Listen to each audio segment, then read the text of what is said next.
కూడా చాలా మంది విశ్లేషణ చేస్తా ఉన్నారు. సో సర్వే సంస్థలన్నీ కూడా బీజేపీ థర్డ్ ప్లేస్ లోనే ఉంది. ఏదేమైనా ఉంటే పోటీ కాంగ్రెస్ కి బీఆర్ఎస్ కి మధ్య ఉంటుంది. నెక్ టు నెక్ జరిగినటువంటి పోటీలో ఇప్పటివరకైతే లీడింగ్ చూస్తున్నటువంటి అంశం ప్రకారం అయితే కాంగ్రెస్ పార్టీకి లీడింగ్ ఉన్నట్టుగా కనపడుతుంది. సో ఏంటి మరి మీ పార్టీ పరిస్థితి ఏంటి, మీరు ఏమనుకుంటున్నారు, దీన్ని ఏ విధంగా విశ్లేషణ చేస్తారు? ఈ జూబ్లీ హిల్స్ ఉప ఎన్నిక గతం కంటే కొన్ని ముఖ్య అంశాల్లో భిన్నంగా జరిగింది. ఓకే, కొన్ని అంశాలు గతంలాగా పోలింగ్ పర్సంటేజ్ దాదాపు గతంలాగా. మిగతా విషయాలకు వస్తుందంటే మత రాజకీయాలు చాలా భయంకరంగా ఇక్కడ ప్రచారం జరిగింది. కాంగ్రెస్ పార్టీ అంటేనే ముస్లింలు, ముస్లింలు అంటేనే కాంగ్రెస్ పార్టీ అని ముఖ్యమంత్రి స్వయంగా ఓపెన్ గా మాట్లాడడం ఎన్నికల ప్రచారంలో. దానికి నిదర్శనమే అజారుద్దీన్కి మంత్రి చేయడం. అజారుద్దీన్ మంత్రి పదవి కేవలం 1,62,000 ఓట్లు ఏదైతే ముస్లిం ఓట్లు ఉన్నాయని ఎంఐఎం కూడా ఎంఐఎం పోటీ చేయక కాంగ్రెస్ మద్దతు ఇచ్చినా గానీ ఈ పోటీగా బీఆర్ఎస్ కూడా తక్కువేం తినలేదు. 30 కేసులు రేప్ కేసు పోక్సో కేసు ఉన్న సల్మాన్ ఖాన్ ఒక సన్మానించిన విధంగా జైన్ చేసుకోవడం పార్టీని. ఈ పోటీ 30% ఓట్ల కోసం ఇచ్చిన మత రాజకీయము గతం కన్నా విరుద్ధంగా భిన్నంగా ఈసారి జరిగింది. రెండో అంశం ఏంటంటే రాష్ట్ర ఎన్నికల సంఘం దాదాపు చేతులు తీసిన పరిస్థితి. మేము అధికార పార్టీకి పరంగానే ఉంటామన్నట్టు స్పష్టంగా. ఎందుకంటే మోడల్ కోడ్ ఆఫ్ కండక్ట్ విరుద్ధము, ప్రభుత్వము ఎలాంటి నిర్ణయము ఓటర్లను ప్రభావితం చేసే విధంగా తీసుకోకూడదని basic model code of conduct. అయితే ఆయన బీజేపీ కంప్లైంట్ ఇచ్చింది, అయినా రాష్ట్ర ఎన్నికల సంఘం పట్టించుకోలేదు. బీఆర్ఎస్ పార్టీ కూడా కొన్ని దుర్మార్గాలు కంప్లైంట్ పట్టించుకుంటే నేషనల్ ఎలక్షన్ కమిషన్ కూడా కంప్లైంట్ ఇవ్వడం జరిగింది. ఎందుకంటే రాష్ట్ర ఎన్నికల కమిషన్ ఎన్నికల దాని మీద విశ్వాసం లేదు. ఆ ఎన్నిక జరిగే ప్రచారం జరుగుతుంటే కూడా ఈ మత హింసాలు వస్తుంటే ఆ లీడర్ ను 2 ఏళ్ళు 3 ఏళ్ళు ఎంతోమంది బహిష్కరించేది, ప్రచారం నుంచి ఆపేది. యోగి ఆదిత్యనాథ్ గారు కూడా ఒకసారి ఆపడం జరిగింది. ఇట్లా అలాంటిది ఏమీ లేదు, మీది ఇష్టం ఉన్నట్టు ప్రచారం చేసుకోండి, మేము ఉన్నామా అంటే ఆ బొమ్మ దిష్టి బొమ్మ ఉన్నట్టు ఉన్నాం మేము అన్నట్టు రాష్ట్ర ఎన్నికల సంఘం చాలా దారుణంగా ప్రవర్తించింది.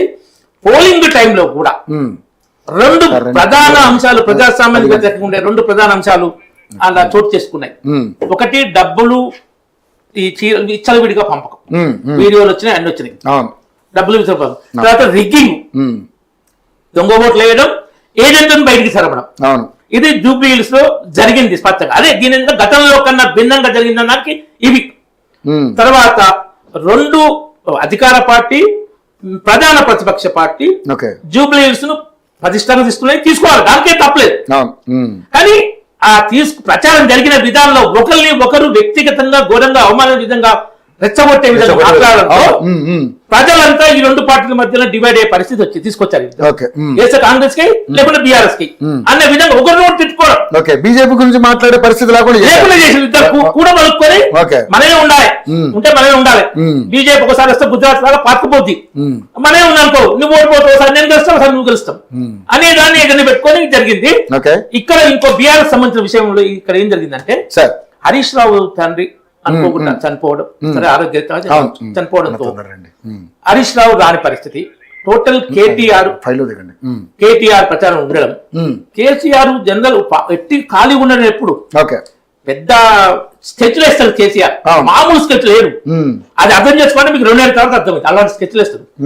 హరీష్ రావు తండ్రి చనిపోవడం చూసిండు, ఇప్పుడు కేటీఆర్ ను ఫోకస్ చేయాలి, గెలిచే అవకాశాలు ఉన్నాయి. ఆ మొత్తం సర్వేలకు వీళ్ళకు బాగానే డబ్బులు పంచారు, బీఆర్ఎస్ గెలుస్తుంది, చేయండి అని. బీఆర్ఎస్ కూడా బాగానే పంచింది అంటారా? డబ్బులు బ్రహ్మాండంగా పంచింది. పోలీసులకు దొరకకుండా ఉన్న కాడ పంచింది. పోలీసులు కేసీఆర్ ఉన్నప్పుడు పోలీసులు బీఆర్ఎస్ ఓట్లే డబ్బులే పంచిందని మనకు ఇవి దీంట్లో కూడా ఫోన్ ట్యాపింగ్ అని తెలిసింది. పోలీసు వాహనాలనే డబ్బులు పోయేది కేసీఆర్ ఉన్నప్పుడు. ఇక్కడ వాళ్ళకి అవకాశం లేదు, మిగతా అన్ని చేసుకున్నారు. ఏంటంటే హరీష్ రావు ప్రచారం రాకున్నా కేటీఆర్ బీఆర్ఎస్ గెలిపించిండు అని రుజువు అయితే ఫలితాలు కొంతకాలానికి హరీష్ రావు బయటికి అనొచ్చు. కేసీఆర్ కవితను బయటికి పంపిందే హరీష్ రావు మీద, హరీష్ రావు నెగటివ్ ప్రచారం చేయడం కోసం. కవిత కేసీఆర్ ఏజెంటే ఇప్పటికీ కూడా. కేసీఆర్ ఏజెంట్ కవిత పనిచేస్తుంది, పక్క కేసీఆర్ స్కెచ్ లో కవిత పనిచేస్తుంది. ఇప్పుడు ఎందుకు మరి బీఆర్ఎస్ ఇప్పుడు తప్పట్లే పోలింగ్ టైంలో ఎందుకు తప్పట్టు పట్టినా ఇంతకుముందు ఎన్నోసార్లు తప్పట్టింది ఇప్పుడు తప్పట్లే పోలింగ్ షాలని కవితగా తప్పు పట్టలేదు అంటారు అట్లే దాని మీద ఏం మాట్లాడలేదు. ఎక్కడ తప్పట్లే కాంగ్రెస్ హామీలు 6 గ్యారంటీలు అమలు చేయలేదు ఇవి అన్నది మళ్ళా ఈ టైంలో అన్నది కానీ బీఆర్ఎస్ తప్పట్లే ఆమె కేసీఆర్ స్కెచ్ లో ఉంది కవిత. ఓకే కాబట్టి ఇప్పుడు ఏంటంటే అందిపుచ్చుకున్న అవకాశం లాగా దొరికింది హరీష్ రావు గారి తండ్రి KCR plan. Okay so KTR focus చేయడం కోసం కేటీఆర్ కు నువ్వు ఫుల్ ఎట్లా గెలిపిస్తే నిన్ను తెలంగాణ మీద రుద్దొచ్చు ఇది ఈ బై ఎలక్షన్ కేసీఆర్ బీఆర్ఎస్ గెలిచినాకు నెక్స్ట్ కేటీఆర్ ముఖ్యమంత్రి చెప్పిస్తే ఫుల్ రెచ్చిపోయిండు. ఒకవేళ గెలిస్తే ముఖ్యమంత్రి ఎందుకంటే పార్టీ కూడా బాగా ఉపయోగించుకుంటారు. హరీష్ రావు కేసీఆర్ బయటికి జరిగిన క్యాడర్ పోదు ఎందుకంటే కేటీఆర్ బీఆర్ఎస్ గెలిపించింది కదా మన కేటీఆర్ ఉండు. ఇది కేసీఆర్ స్కెచ్ చాలా మంది విషయం. ఓకే సార్ ఇప్పటి వరకు అందుతున్నటువంటి అప్డేట్స్ ఒకసారి చూద్దాం. దాదాపుగా షేక్పేట్ డివిజన్ లో పోలైన ఓట్లు కాంగ్రెస్ కి 8,926 ఓట్లు పోలైని, అదేవిధంగా బీఆర్ఎస్ కి 8,864 ఓట్లు. కేవలం హోరాహోరీ పోరులో వీళ్ళిద్దరు నెక్ టు నెక్ వెళ్తుంది. కేవలం 62 ఓట్ల తేడాతో కాంగ్రెస్ పార్టీ ఇక్కడ ఆధిక్యంలో ఉన్నట్టుగా కనపడతా ఉంది. సో మరి ఇదే హోరాహోరీ జరుగుతున్న ఈ పోరులో మరి ఇద్దరికి కూడా చాలా పెద్ద తేడా ఏం లేదు, కేవలం 62 ఓట్ల తేడాతోనే నడుస్తూ ఉంది. కాబట్టి ఏమైనా పెరగొచ్చు కూడా, బీఆర్ఎస్ పెరగొచ్చు లేదంటే కాంగ్రెస్ కి కూడా పెరగొచ్చు. సో చెప్పండి, కంటిన్యూ చేయండి సార్ రామరెడ్డి గారు. సో ఈ విధంగా జరిగిన పోరులో బీజేపీ అభ్యర్థి ఇంతకుముందు చాలా చెప్పారు, మంచి అభ్యర్థి అనిష్ గారు కూడా చెప్పారు. వాస్తవము లంకల దీపక్ రెడ్డి గారు కరెక్ట్ ఫిట్ అభ్యర్థి, డౌటే లేదు.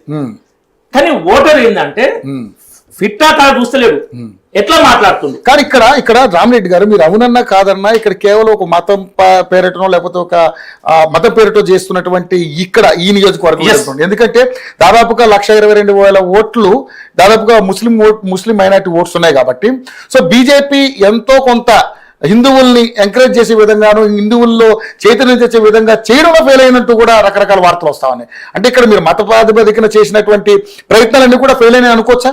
మేము మొదట్లో చేయలేదు. ఈ రెండు పార్టీలు ఎక్స్ట్రీమ్ గా వెళ్ళాక మా పార్టీ అప్పుడు స్టార్ట్ అయింది.